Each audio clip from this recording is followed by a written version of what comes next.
Okay, hi everybody, I'm Camden. Welcome back to my channel. Okay, so today I'll be talking about whether oversupply in a particular area is an opportunity for you as a buyer or not. So we can actually look back at the previous oversupply in an area, which is actually at Lentor. So over in Lentor area, right, you can see that Lentor Central, Lentor Modern, Hillock, Lentor Hills, Lentor Mansion, and Lentoria. Okay, so over here, right, where the whole plot of land, there are different plots being sold to developers, right? People start to be wary and they will feel that it's an oversupply issue. But whether oversupply is an opportunity for you today as a buyer or not, let's take a look. So when there are a lot of plots being sold all together in an area, right, developers will feel stressed or not? I would say definitely yes, they are the seller now, right? But there is like so many competitors around. So when they feel stressed, what will happen? So when Lentor launch its first plot of land, right, let's see what the nearby developments react. So basically back then, right, Amo is the new launch closest to Lentor back then. So for Amo, you can see in 2020, they are actually selling at about 2003 PSF. So when Lentor start to launch its first plot, how much do you think Lentor will be priced at?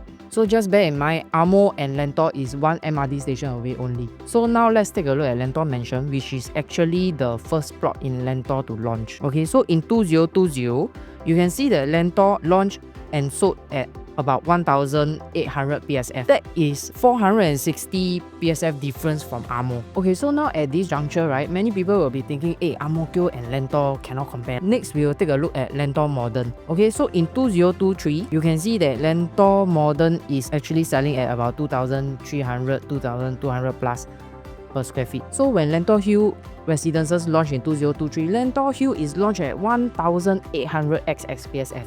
So that is over 500 PSF difference in the same area. So here comes the important question, will developers forever be stressed or not? We take a look at the statistics over here. So for Lentor Hill Residence, right, you can see that in 2023, their launch price starting from 18XX. But within the past 1 year, right, you can see the price reached as high as 2,270 PSF. So that's a difference of 437 PSF from launch day lowest. And you can take a look at Lentor Modern also. During launch day in 2022, is actually launching at 1,800 XX PSF also. But the latest transaction, right, you can see that the PSF is crossing 2,400 PSF in Lentor area. Okay, that's a difference of close to 600 PSF from launch day lowest. So why is this so? I believe most of you watching this video, you will know developers always increase price along the way. So why they increase the price along the way? Because they already have a certain percentage being sold already. So they are not so stressed already per se. So they will actually start to increase their price along the way. So where will be the upcoming opportunities whereby you will see the developers, right, trying to outbid each other PSF for the lower and lower price, right? So you can see from the map over here, I would say that actually River Valley area over here, right, there's Parcel A, Parcel B, Robertson Opus, River Green.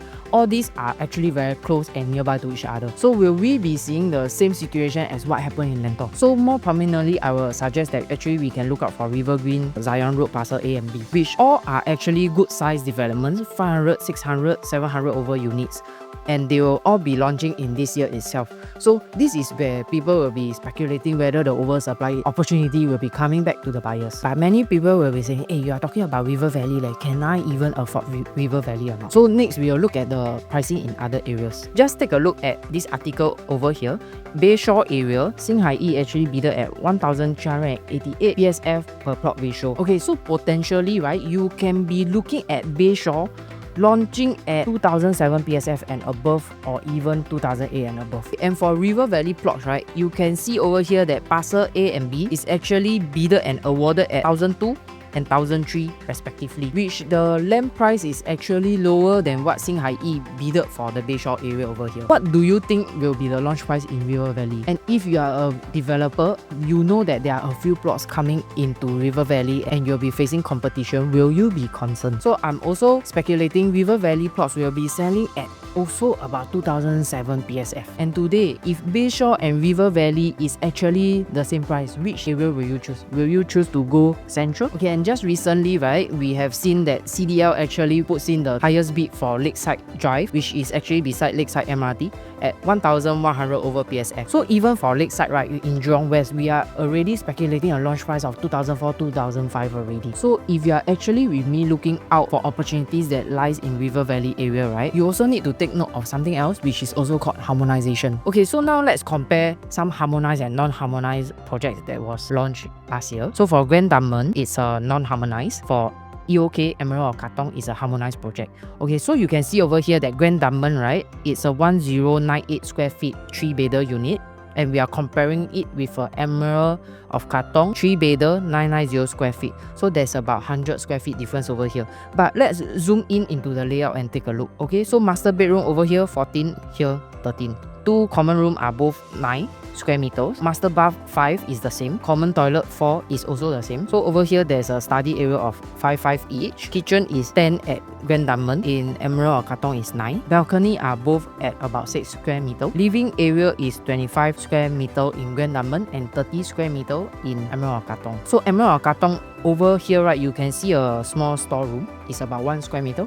And for Grand Diamond, you can see there's a very long foyer. You can see there's a long foyer of 8 square meter over here. Okay, so the difference over here, where I see it is actually the aircon ledge. Aircon ledge takes up about 6 square meter already. And also the 8 square meter foyer over here. Okay, now we take a look at the transacted prices for this layout. So for Grand Diamond, right, you can see the third floor unit for this layout, 1098 square feet, is sold at close to 2.7 million. And for EOK, right, also level 3, it's sold at 2.4 mil. Over here, right, is about $300,000 difference for essentially the same layout. So for this comparison over here, you can see that actually for the similar kind of layout, you can actually save up to 300,000 because it's a harmonized project. So for the next example, right, we will still use Emerald or Katong to compare it with Tembusu. Tembusu is a non-harmonized and EOK, as I mentioned just now, is a harmonized project. Let's take a look on whether is it always the case that harmonized project gives you a lot of saving. Okay, so for this comparison over here, right, we'll be looking at Tembusu 2-bedder and EOK 2-bedder. Okay, so Tembusu 2-bedder is 667 square feet, EOK will be 624 square feet. So Tembusu Grand is a non-harmonized project and EOK is a harmonized project. Let's zoom in to take a look at the floor plan itself. So both balcony are at 5 square meter. So master bedroom is 12 and 11. Common room is 9 square meter each. Bathroom is 4 square meter each. And the master bedroom is 5 square meter each. For the living area in Tembusu plus the kitchen is 24 square meter. And in EOK is also 24 square meter, just that EOK is an open kitchen layout. So there is a 43 square feet difference between these two layouts. Next, we'll take a look at the transacted prices. So this is for Tembusu Grand. Level 2, 667 square feet, sold at 1.55 million. And subsequently, when EOK launched, level 2, 624 square feet is sold at close to 1.6 million. So in this comparison between Tembusu Grand and EOK 2-bedder, right, it actually shows us that non-harmonized project, which is Tembusu Grand, gives us